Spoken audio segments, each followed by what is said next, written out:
서울 누르자 경기도 집값, 수도권까지 전세난 확산, 전세 품귀. 최근 이런 기사 많이 보셨을 겁니다. 그래서인지 부천시에도 내 집 마련을 고민하시는 특히 30, 40대 무주택자들이 확실히 늘고 있는데요. 이런 분위기 속에서 이 편한 세상 부천 어반스퀘어 주택 청약 공고가 나왔습니다. 혹시 선생님도 이 단지 기다리셨나요? 최근 경기도도 집값과 전세값이 계속 오르고 있고 전세 물건마저 줄어들고 있다 보니 부천의 역세권 입지의 청약이 언제 나오나 생각하시고 있던 분들이 많습니다. 그런데 막상 분양가와 조건을 보시곤 기대와 다르다는 반응도 함께 나오고 있는데요. 그럼에도 해봐야 하는 것 아니냐라는 이야기도 같이 나오고 있습니다. 특히 최근에는 서울 디지털 단지 쪽으로 출퇴근하시거나 서울에 직장 다니시는데 가성비 단지들 찾는 분들이 네이버 부동산 볼 때마다 전월세 매물은 줄고 가격은 오르는 것을 보면서 불안감을 느껴서 차라리 이번 기회에 청약 넣어서 확실한 입지에 내 집 마련을 해보자 마음을 가진 분들이 적지 않은데요. 저희는 틀리지 않았다고 봅니다. 그런데 이런 분위기일수록 쉽게 결정하시면 안 됩니다. 요즘 단지들은 분양가가 적은 금액이 아니고 청약은 당첨되는 것보다 계약을 하고 몇 년 동안 무리 없이 버텨낼 수 있느냐가 더 중요한데요. 즉 당첨이 끝이 아니라 그 후에 자금 계획까지 꼼꼼하게 봐야 한다는 말입니다. 잘못 들어가면 자금이 묶이고 계획이 꼬이면서 생각보다 오랜 기간 큰 부담으로 돌아올 수 있는데요. 실제로 이 편한 세상 부천 어반스퀘어는 1호선과 서해선이 지나는 소사역에 바로 붙어 있고 이 일대가 대규모 정비 사업으로 랜드마크로 거듭날 가능성 높습니다. 아직 멀긴 하지만 GTX-B 노선 호재도 기대가 되기도 하고요. 게다가 이 단지와 연결된 입지들의 가격 흐름, 주변 신축 공급 증가 감소율, 시중 유동성 흐름량, 전월세 가격 흐름까지 유의 깊게 분석했을 때 쉽게 포기하지 말라는 말씀을 드리는데요. 다만 그렇다고 해서 누구에게나 무조건 맞는 선택이라고 말씀드리진 않습니다. 왜냐하면 지금은 좋아 보이느냐보다 내 상황에 맞는 선택이냐가 더 중요한 구간이기 때문인데요. 그래서 이번 영상에서는 이 편한 세상 부천 어반스퀘어가 지금 잡아야 할 청약인지 아니면 선생님께 손해가 될 청약인지 주변 단지 가격 흐름까지 함께 보면서 정리해 보겠습니다. 끝까지 보시면 판단하시는데 분명 도움이 되실 겁니다. 도움이 되셨다면 구독도 부탁드립니다.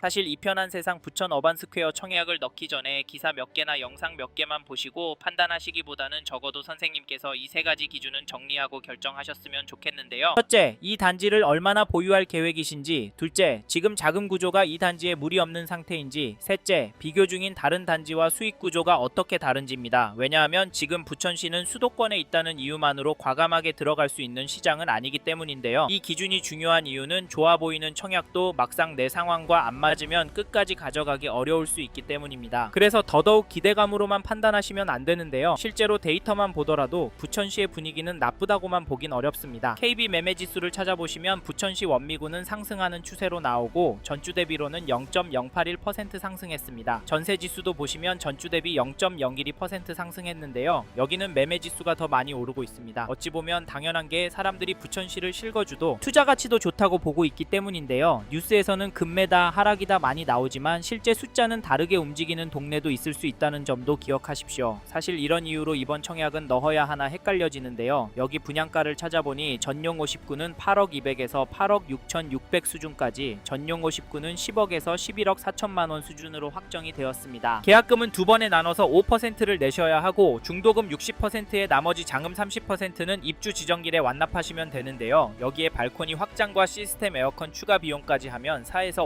5천만원가량 추가가 될 수도 있습니다. 처음엔 관심이 갔지만 막상 계약금과 옵션비까지 계산해보면 고민이 생기시는 분들도 생기실 텐데요. 부담이 많이 된다고요? 사실 틀린 말은 아닙니다. 왜냐하면 적은 금액은 절대 아니기 때문인데요. 그래서 저희는 부천시 권역에 터전이 있고 이 단지를 보시는 분들 중에 입주하고 길게는 10년 이상 거주하실 아파트 보시는 분이라면 앞에서 말씀드린 세 가지는 꼼꼼하게 검토하셨으면 좋겠는데요. 결국 문제는 좋아 보이느냐가 아니라 이 가격을 내가 끝까지 감당할 수 있느냐입니다. 무조건 좋다 말씀드리지 않는 이유는 여기도 맞는 분들만 들어가셔야 나중에 후회를 하지 않으실 거라고 보기 때문인데, 경기도 안에서 부천의 입지가 별로라고 말씀하시는 분들도 있지만 점점 직주 근접에 대한 수요가 늘어나고 있고, 게다가 앞으로 수도권의 신축 공급이 워낙 부족하기 때문에 장기적으로 이 일대를 접근하신다면 실거주 만족도와 수익까지 나쁘지 않을 거라고 예상을 하는데요. 여기에 더해서 2012년 입주한 797세대 규모 단지 소사본동의 부천 소사역 푸르지오 전용 84 거래 내역을 보시면 4월 8일에는 백사동 9층 물건이 7억 7억 6천에 거래가 되었고 4월 13일에는 103동 16층 물건이 7억 5천만 원 수준의 계약이 되었습니다. 여기 가격은 어떠신가요? 그리고 이편한 세상 부천 어반스퀘어 분양가와 비교하시면 어떠신가요? 입지와 연식 차이가 있어서 나쁘지 않다라고 말씀도 드릴 수 있을 것 같은데요. 그래도 선생님의 상황에 맞는지 아닌지, 여길 팔고 옮기실 때 수익이 얼마나 돼서 어디로 옮길 수 있을 것 같은지 꼭 체크하셔야 합니다. 번외로 부천시도 집값이 생각보다 많이 올라서 청약도 보시고 가성비 좋은 전월세 찾는 분은 여전하지만 여기에 집을 사는 분들이 있는데 그분들은 도대체 왜 집을 사는 걸까요? 제가 생각하는 이유 중 하나는 쓰기도 좋고 수요가 몰리는 곳이기 때문에 가격이 오를 것이라고 보는 것 아닌가 싶은데 선생님께서는 이 부분 어떻게 보세요? 이번 텀이 지나면 향후 분양가가 더 높아질 가능성도 배제할 수는 없습니다. 청약을 넣지 않더라도 다른 선택지와 함께 비교하시는 것이 좋을 텐데요. 그래서 이편한 세상 부천 어반스퀘어 청약이 아니더라도 저희는 선생님께서 관심이 있는 단지가 있으시다면 적극적으로 검토해 보셨으면 좋겠네요. 그리고 저희 말에 공감하시는 분이라면 지금 부천시 원미구 안에 이 단지 거래가는 꼭 체크해 보십시오. 그게 어디냐면, 잠시만요. 여기까지 듣고 도움이 되셨다면 구독으로 함께 해주시면 감사하겠습니다. 댓글 상단에 있는 카카오 채널도 추가해 주시면 마청풀에서 드리는 분양 정보, 급매 물건 정보도 받아보실 수 있습니다. 마청풀 카카오 채널도 추가 부탁드릴게요.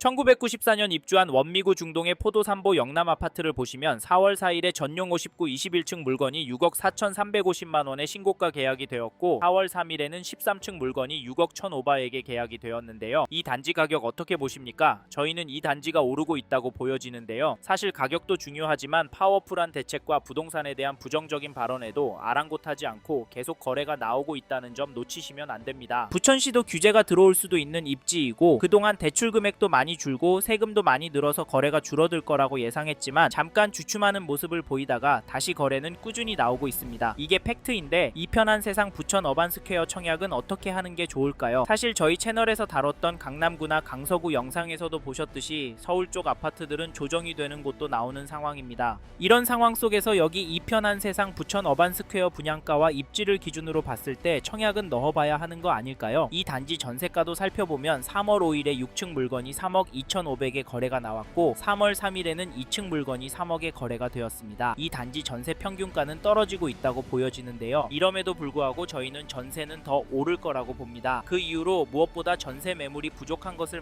말씀드리는데 현재 등록된 물건은 한 개도 없습니다. 그래서 다음에 나오는 전세 매물은 현재 나온 가격보다 1억까지도 높인 가격에 나올 수도 있을 것 같은데요. 정리하면 지금 매물도 적고 가격도 거래가보다 높은 상황인데 이런 상황 속에서 전세가가 떨어질 수가 있을까요? 저는 가능성이 낮다고 보고 사실 저는 이번 이사 처리 걱정이 되는데요. 지금 다주택자 매물을 움직이려고 하시는 의도는 맞다고 보지만 이게 결국 주류인 전월세 시장을 흔들 거라고 봐서 혹시 이번에 부천시에서 전세 구할 생각하시고 계신 분이라면 서두르시길 바라겠고 참고로 매매 호가를 살펴보니 이 단지 매매 물건도 많아 보이진 않지만 평균 호가가 올라가고 있는 것으로 보입니다. 그래서 개인적으로 당분간은 가격이 떨어지진 않을 것 같은데요. 이런 상황에서 어떻게 하는 게 좋을까요? 이것 때문에 여기 청약은 포기한다고요? 물론 분양가 감당이 안 되시고 영끌에 영끌을 해야 한다면 무조건 하지 않는 게 답입니다. 하지만 이게 아니라면 선생님께 정말 맞는 단지인지 아닌지 고민하셔야 하는데요. 왜냐하면 여기 분양가가 부담이 없는 것은 아니기 때문인데 솔직히 이래서 전세가 더 마음에 들어오는 것도 사실입니다. 크게 오르지 않는다면 가성비가 너무 좋으니까 말이죠. 그래도 저희는 경기도 부천시로 들어가실 수 있는 분은 지금 놓치면 앞으로 힘들 수도 있다고 말씀드리고 현장의 이야기들과 심리를 종합해보면 개인적으로 폭락이 오긴 어려울 거라고 봅니다. 하지만 개인의 상황에 따라 수익률이 달라지기 때문에 검토를 충분히 하시길 권해드리고 게다가 거시적인 흐름, 통화량, 인플레이션, 환율, 주택 공급까지 자산이 상승할 거라는 모습을 보이고 있습니다. 그래서 저희는 경기도 부천시 안에 아파트가 감당이 되신다면 전세보다는 매매를 더 추천을 드리고 있고 특히나 인기단지나 신축단지 위주로 접근하시면 좋을 것 같아서 이편한 세상 부천 어반스퀘어 주택 청약 잘 생각해보시라는 의견을 드립니다.